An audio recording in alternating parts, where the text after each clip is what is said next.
Good afternoon everybody, this is Kristy from Sewbits.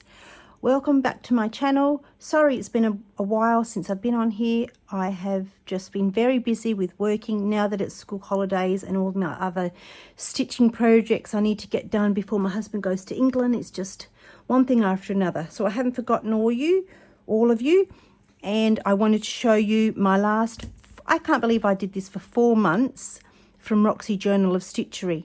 So let's get into it and show you my projects that I did. Now the first one was my housewif. Now this was wasn't too challenging, but it worked out really well and I absolutely love it. The only thing that I did was change the clasp. I went and found a lovely belt at the op shop, or the thrift shop they call that in America, and I just took off the belt and it left me with exactly what I wanted, was a rectangle buckle. And I've still got my other one, but this will do fine. So this was my housewif. If you remember, I made it with all try to make it with old vintage fabrics. Some of them weren't vintage, but some were. The doily, that was vintage there. This was vintage, which was a little pocket. These were just usable fabric. This was very vintage. This was my grandmother's square that she made, and I just turned it into a scissor pouch for my scissors, and I made a little scissor keeper for the sharp end of my scissors so it doesn't ruin my grandmother's square that she crocheted back in 1954, around about that time, before I was born. So I made a little puff. I wouldn't call it a Suffolk puff, but I made a little needle holder thing for my needles, a doily. I made a felt needle keeper. This was for cottons, and this is just a pocket. I haven't got any projects at the moment, but it is coming. I'll move that out the way. I'll fix it up later. The second thing was my pouch, which I absolutely love doing. These fabrics were from Sew-Curated, and the only thing that was not from her was the Suffolk puff, and I think it might have been just this little bit of thread. So everything else here was stitched down. I stitched this down, which is, I couched it down. I did some stitching here, and the name has escaped me for what type of stitch that, a cross stitch I think it was called. These is the picot stitch. I did that one, and I did a flower as well. This was already embroidered on the little pocket of doily, and everything else was from a pack. I did some French knots over the back. This is my own fabric, and what I'm going to do later on is just stitch through. You can, if you're careful, you can pull out the pocket if you haven't stitched it in, and I added a little felt needle thing. I'm going to pull the pocket out, and I'm going to stitch maybe around there, do some seed stitching in there, embellish the leaves and make them look like a proper leaf, because this has got wadding in it, so I'm not going to be stitching on the inside of the pocket. So I made this myself, so I use this all the time. I just took out all my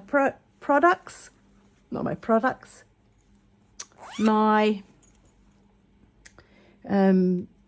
items that I had in there for today's stitchery when I went out this morning, and so it just kept it empty for you.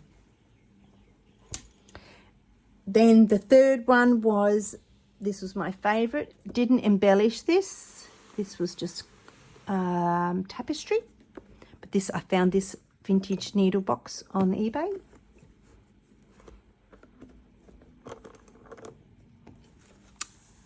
Oh, I have my project still in here. So I'll pull out my little bits and pieces.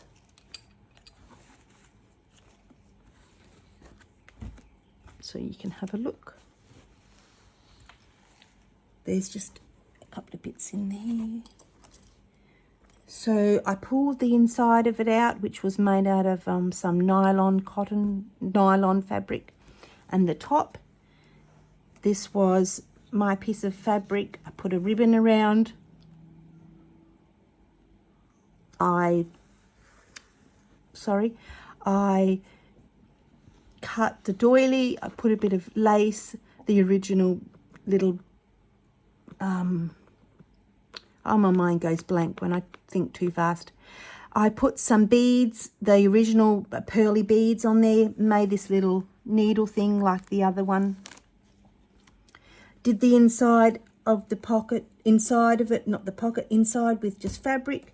I did cardboard and stitched that down.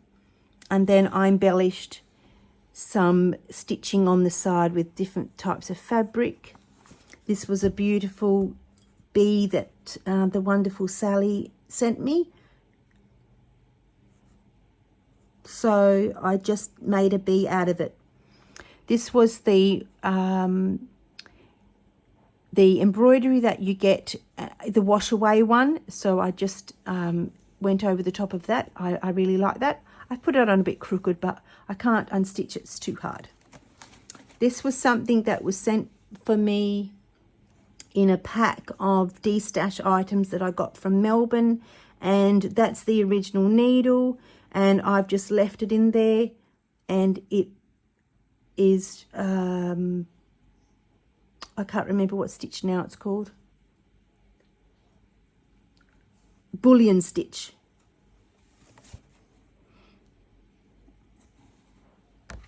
A bit hard to see this one.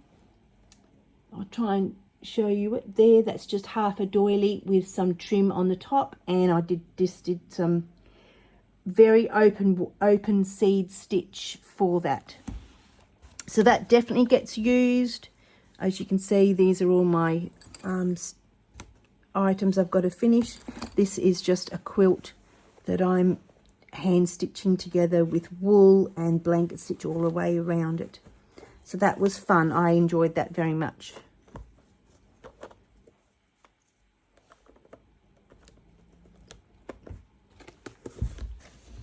The last was the bowl or the vessel, and I made a bowl. I was thinking of making a vessel. That will just be in the future. I'm not going to do it now. And so this was made from a hexagon bottom from my AccuQuilt cutter. And then there's a set of other cutters that go in between the hexagon here. This is a hexagon cut in half from that straight across. I fitted it in there, and then I did some stitching all the way around. The only stitch that I did myself, well, I made up a stitch, was this one here. Don't know what, even if it is a stitch. And then what I did on the inside was I seed stitched all the way around, did a few little bit of stitching in there just to make it a bit fun, and then I stitched the picture down. I quite like that. I should have done a little bit more in the center, but I wasn't too worried. It's going to get stuff in there, so you're not going to really see it. And then what I did was I got my ink tank paints, and I just covered up the white bit that you could see. Didn't quite come out the right color, but it will do for now. I don't need to change it. It sits quite well in the bowl.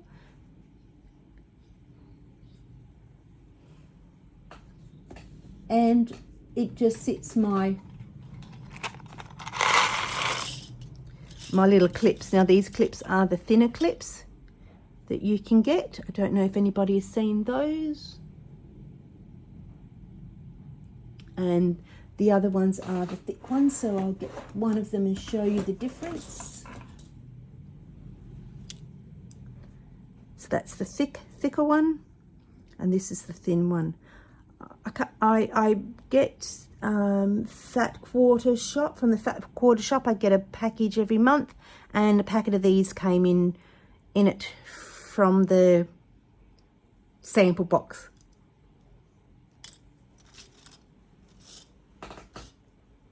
So I want to thank Sarah and Rachel for their wonderful stitch along, their Roxy Journal of Creations. I didn't do obviously January and February, but I will endeavour to get some of that done next time. But this is what